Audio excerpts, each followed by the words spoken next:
ओम शांति। दिनांक 3 अक्टूबर सन 1969। मधुबन से अव्यक्त बाप दादा के द्वारा उच्चारित मधुर महावाक्य। अव्यक्त वाणी का विषय है संपूर्ण समर्पण की निशानियां। बाप दादा ने पूछा, किसको देखते हो? कौन? किसको देख रहे हो? 2-3 ने अपना अपना विचार सुनाया।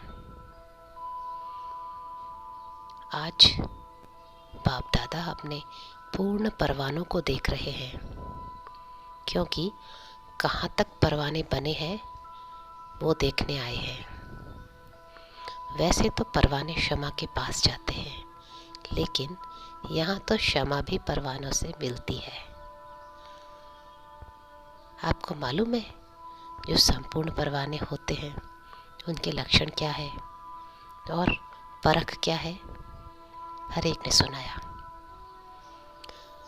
आप सबने सुनाया, वो यथार्थ है।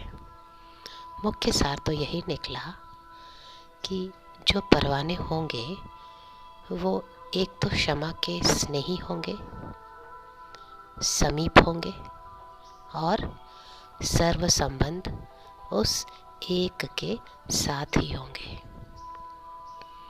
तो सर्व संबंध, स्नेही, समीप और साहस, जो संपूर्ण परवाने होते हैं उनमें यह चारों ही बातें देखने में आती है।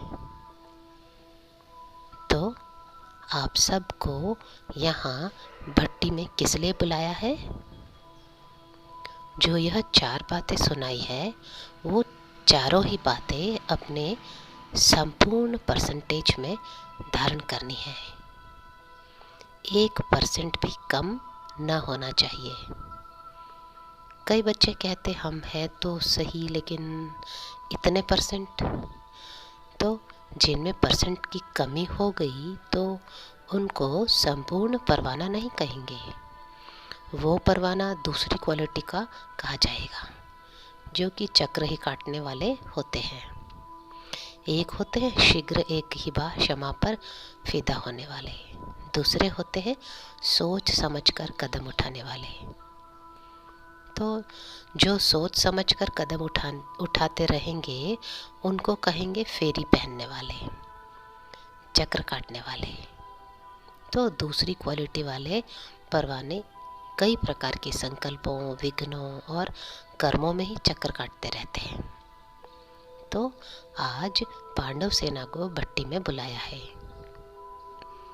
कहीं पर भी कोई फैक्ट्री होती है तो जो बढ़िया फैक्ट्री होती है उसकी छाप लगती है। अगर उस फैक्ट्री की छाप नहीं होती है तो वो चीज़ इतनी नहीं चलती। इस रीति आप भी जो भट्टी में आए हो तो यहाँ भी छाप लगाने के लिए आए हो। ट्रेडमार्क होता है ना, आप फिर कौन सी छाप लगवाने लिए आए हो? संपूर्ण सरेंडर या संपूर्ण समर्पण का छाप अगर नहीं लगा तो मालूम है कि क्या होगा? बाबा बोले, जैसे छापा न लगी चीज़ की वैल्यू कम होती जाती है, उसी रीति से आप आत्माओं की भी स्वर्ग में वैल्यू कम हो जाएगी। तो अपनी राजधानी में समीप आने लिए यह छापा लगाना ही पड़ेगा। माताओं को तो नष्ट मोह का मंत्र मिला और पांडव सेना को संपूर्ण समर्पण का। पांडवों का ही गायन है कि गल कर खत्म हो गए, पहाड़ों पर नहीं, लेकिन ऊंची स्थिति में गलकर अपने को नीचाई से बिल्कुल ऊपर जो अव्यक्त स्थिति है उसमें गल गए, अर्थात उस अव्यक्त स्थिति में संपूर्णता को प्राप्त हुए। यह पांडवों का यादगार भी है। उस यादगार की याद दिलाने और प्रैक्टिकल में लाने लिए भट्टी मिली है। संपूर्ण समर्पण किसको कहा जाता है? बाबा बोले, जो संपूर्ण समर्पण अर्थात तन, मन, धन और संबंध, समय सब में अर्पण। अगर मन को समर्पण कर दिया तो मन को बिना श्रीमत के यूज नहीं कर सकते। अब बताओ, धन को श्रीमत से यूज करना तो सहज है, तन को भी यूज करना सहज है, लेकिन मन सिवाय श्रीमत के एक भी संकल्प उत्पन्न नहीं करे। इस स्थिति को कहा जाता है समर्पण। इसलिए ही मन मना भव का मुख्य मंत्र है। अगर मन संपूर्ण समर्पण है तो तन, मन, धन, समय, संबंध शीघ्र ही उस तरफ लग जाते हैं। तो मुख्य बात ही है मन को समर्पण करना, अर्थात व्यर्थ संकल्प विकल्पों को समर्पण करना। वो ही परख है संपूर्ण परवाने की। संपूर्ण समर्पण वालों को मन में सिवाय उनके यानी बाप दादा के गुण, कर्तव्य और संबंध के कुछ और सोचता ही नहीं। अब बताओ कि ऐसा छापा लगाया हुआ है। जैसे आजकल के ज़माने में आप लोग सब दफ्तरों में काम करते हो, तो कभी कभी दफ्तर की जो चीज़ें होती है वो अपने काम में लगा देते हो।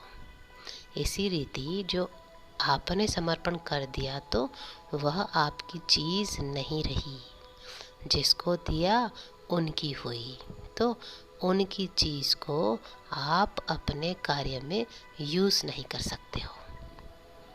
लेकिन संस्कार होने के कारण कभी कभी श्रीमत के साथ मनमत, देह अभिमान पने की मत, शुद्र पने की मत कहीं यूज़ कर लेते हो।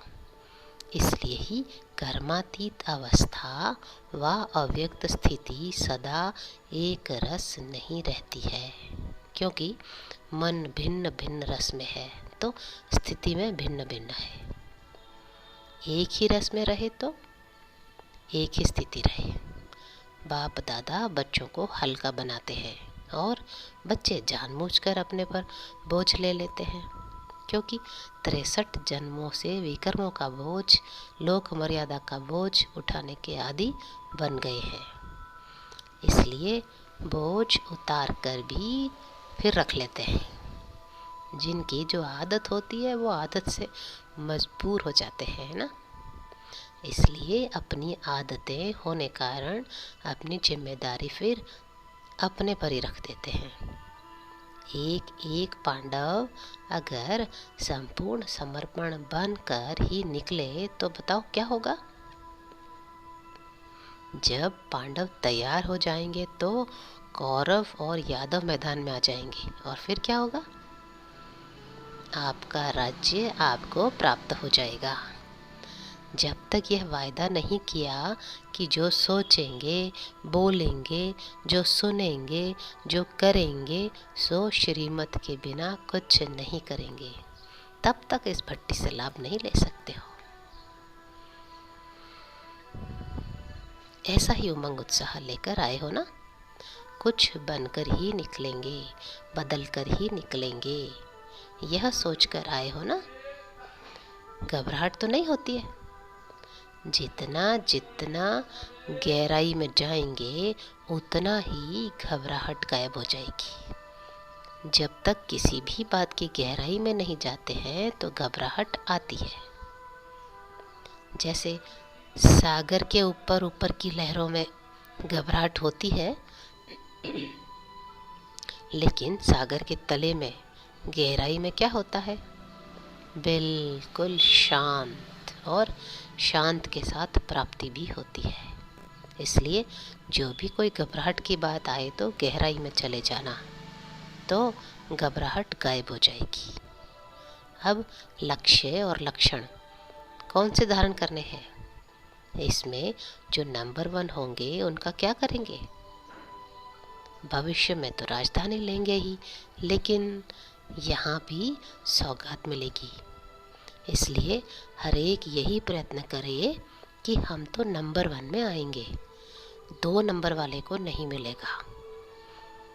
जो विन करेंगे वो 1 नंबर पाएंगे। विन करने की कोशिश करो तो 1 जाएंगे। अच्छा, आपको बिंदी लगानी है, वह बिंदु रूप ही हो। टीके कितने प्रकार के होते हैं, आज आपको डबल टीका लगाते हैं। संगम पर निरोगी बनने का और भविष्य में राजभाग का।